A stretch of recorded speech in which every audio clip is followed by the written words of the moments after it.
السلام علیکم دوستو، حضرت ابو ذر رضی اللہ تعالیٰ عنہ اپنے شہر یثرب ہی میں تھے کہ انہوں نے نبی کریم صلی اللہ علیہ وسلم کے متعلق کچھ اڑتی سی خبر سنی۔ انہوں نے اپنے بھائی سے کہا، تم جاؤ مکہ میں اس شخص سے مل کر آؤ، انیس برادر۔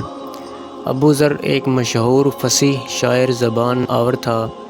وہ مکہ میں آیا، نبی کریم صلی اللہ علیہ وسلم سے ملا، پھر بھائی کو جا کر بتایا کہ میں نے محمد صلی اللہ علیہ وسلم کو ایک ایسا شخص پایا جو نیکیوں کے کرنے اور شر سے بچنے کا حکم دیتا ہے۔ ابو ذر رضی اللہ عنہ بولے، اتنی سی بات سے تو کچھ تسلی نہیں ہوگی۔ آخر خود پیدل چل کر مکہ پہنچے۔ حضرت ابو ذر رضی اللہ عنہ کو حضور صلی اللہ علیہ وسلم کی شناخت نہ تھی اور کسی سے دریافت کرنا بھی وہ پسند نہ کرتے تھے۔ زمزم کا پانی پی کر کعبہ اللہ ہی میں لیٹ رہے۔ حضرت علی المرتضیٰ رضی اللہ عنہ آئے۔ انہوں نے پاس کھڑے ہو کر کہا، یہ تو کوئی مسافر معلوم ہوتا ہے۔ ابو ذر رضی اللہ عنہ بولے، ہاں۔ حضرت علی بولے، اچھا میرے ہاں چلو، یہ رات کو وہیں رہے۔ نہ حضرت علی نے کچھ پوچھا، نہ ابو ذر رضی اللہ عنہ نے کچھ کہا۔ صبح ہوئی، ابو ذر رضی اللہ عنہ پھر کعبہ میں گئے۔ دل میں حضور صلی اللہ علیہ وسلم کی تلاش تھی، مگر کسی سے دریافت نہ کرتے تھے۔ حضرت علی رضی اللہ عنہ پھر آن پہنچے۔ انہوں نے فرمایا، شاید تمہیں اپنا ٹھکانہ نہیں ملا۔ حضرت ابو ذر رضی اللہ عنہ بولے، ہاں۔ حضرت علی رضی اللہ عنہ پھر ساتھ لے گئے۔ اب انہوں نے پوچھا، تم کون ہو اور کیوں یہاں آئے ہو؟ تو ابو ذر رضی اللہ عنہ نے کہا، راز میں رکھو تو میں بتا دیتا ہوں۔ حضرت علی رضی اللہ عنہ نے وعدہ کیا۔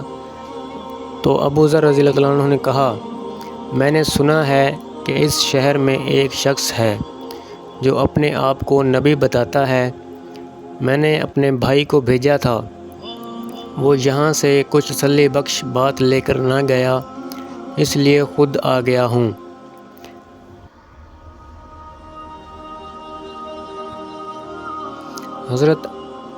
حضرت علی نے کہا کہ تم خوب آئے اور خوب ہوا کہ مجھ سے ملے۔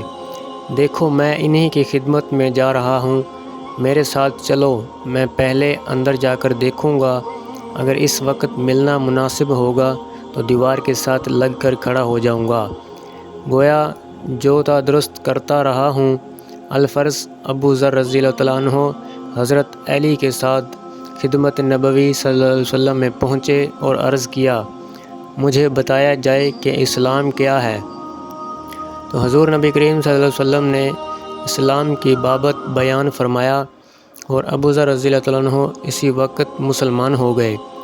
نبی کریم صلی اللہ علیہ وسلم نے فرمایا، ابو ذر تم ابھی اس بات کو چھپائے رکھو اور اپنے وطن میں چلے جاؤ، جب تمہیں ہمارے ظہور کی خبر مل جائے تب آنا۔ ابو ذر رضی اللہ عنہ بولے، خدا میں تو ان دشمنوں میں اعلان کر کے جاؤں گا۔ اب ابو ذر رضی اللہ عنہ کعبہ کی طرف آئے۔ قریش جمع تھے، انہوں نے سب کو بآواز بلند کلمہ شہادت پڑھ کر سنایا۔ قریش نے کہا کہ اس بے دین کو مارو۔ لوگوں نے انہیں مارنا شروع کر دیا۔ اتنے میں حضرت عباس رضی اللہ عنہ آ گئے۔ انہوں نے جب انہیں جھک کر دیکھا تو کہا، کم بختو، یہ قبیلہ غفار کا آدمی ہے، جہاں تم تجارت کو جاتے اور کھجوریں لاتے ہو۔ لوگ ہٹ گئے۔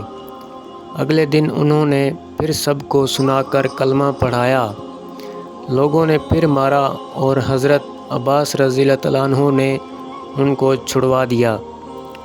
کچھ دن مکہ میں قیام کے بعد حضور نبی کریم صلی اللہ علیہ وسلم نے ان لوگوں کو ان کے گھر واپس ہونے کا حکم کر دیا اور فرمایا، میں عن قریب یثرب ہجرت کرنے والا ہوں، اس لیے بہتر ہے کہ تم یہاں سے چلے جاؤ اور اپنی قوم کو جا کر اسلام کی تبلیغ کرو، شاید اللہ ان کو ہدایت دے اور اس کے صلہ میں تمہیں بھی اجر ملے۔